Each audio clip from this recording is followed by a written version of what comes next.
There, it's Angie Critters. Welcome to my channel. We're going to make something fun today that is quick, easy, and delicious.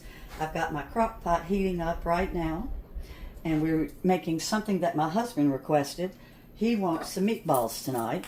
So first thing I'm doing is I'm spraying the inside of my slow cooker with some spray, and I'm going to put in 2 bags of meatless meatballs.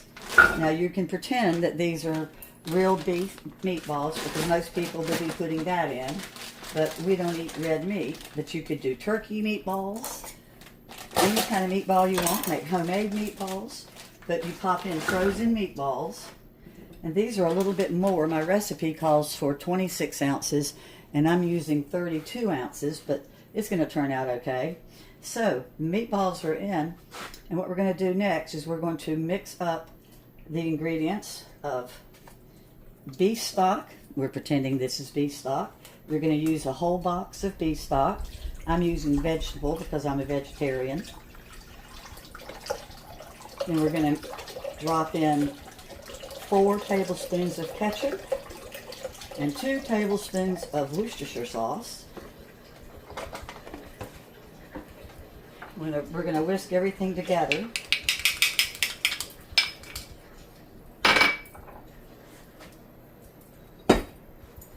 Ketchup. And my recipe calls for low sodium beef broth, but since I didn't have low sodium vegetable broth, to keep it low sodium, you use 2 packages of brown gravy. I use the inexpensive kind from Aldi that's low sodium, so I'm using low sodium so that it'll keep the salt factor down. And like I said, 2 packs. This is really inexpensive. I always keep a bunch of these on hand. I use them for quite a few things. And then you can't ever go wrong with onion soup mix. I'm using the Aldi brand also, and it's 2 packages of the Lipton or Aldi onion soup mix, and it probably would taste better with, you know, the store brand, but I don't think it's going to make that much difference. So I'm just going to whisk this together, and since this is vegetarian, I'm going to add just a couple drops of my liquid smoke to try to give it kind of a beefy flavor, because my husband does not choose to be a vegetarian. He doesn't eat red meat for his health. So we're going to whisk this together for a second. Now the reason the cornstarch is out is because after these have cooked, you're going to mix up 4 tablespoons of water with 4 tablespoons of cornstarch and thicken it up. And this cooks on low anywhere from say 5 to 6 hours. I'm getting a late start, so I'm going to start mine on a little bit higher temperature, and then I'm going to turn it down.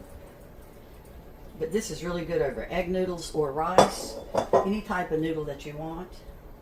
I don't know why, if it's thick enough, you couldn't even put it over sub sandwich and have a Salisbury steak sandwich, which would be kind of good.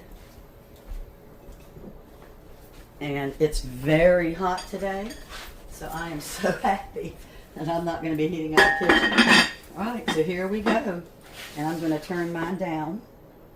I'm going to put it, I don't have my 6-hour option says high, but it's 2 o'clock.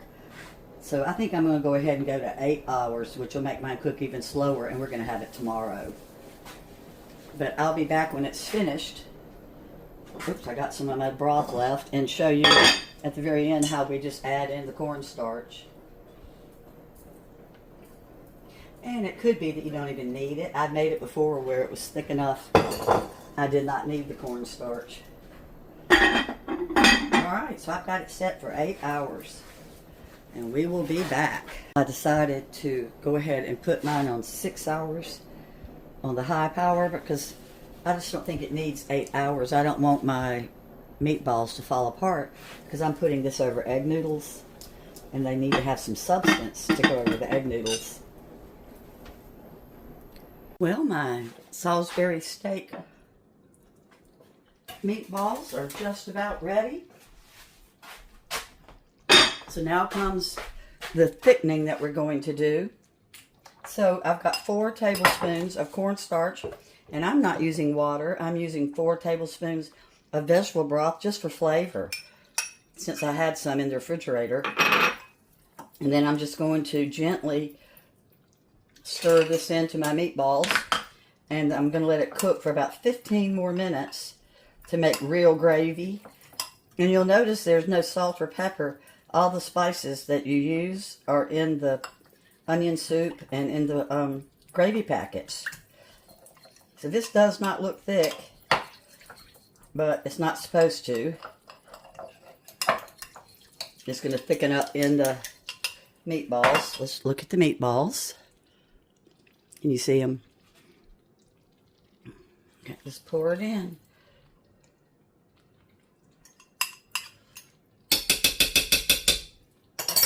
Let me get all of it out. I need all of it in here. I don't know how anybody can survive without spatulas. Alright, so we're going to gently, ooh, it smells so good. Looks just like Salisbury steak gravy already. And I haven't even got the flour in there yet. Wow. So I have cooked egg noodles and rice. I'm an egg noodle person. My husband is a rice person. So I'm going to put the lid back on. Smells so good. I wish you could smell it.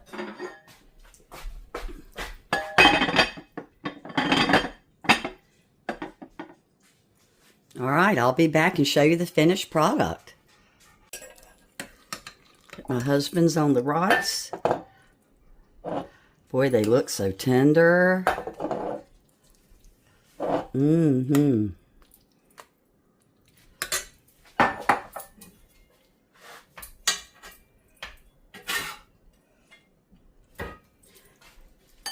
I did not make a vegetable because I made cornbread with poblano peppers and corn in it with cheese.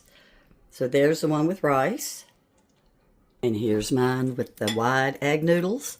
I don't like the meatballs. They taste too much like meat to me, so I just eat mine with gravy with my cornbread. As always, I'll put the directions in the description. And I hope if you make it, you'll like it. It was the easiest dinner, as you saw. So here's mine with the noodles. It looks so good. I don't like the fake meat, so I just eat plain noodles with the delicious gravy. The gravy is really good. I need to get some more of that gravy. Well, thanks for watching. And as always, I'll have the directions in the description. Bye-bye. Side note, the second night that we had these, I turned it into stroganoff. All I did was add sour cream to the existing meatballs, and they tasted just like beef stroganoff. It's nice to get 2 different meals out of one meal.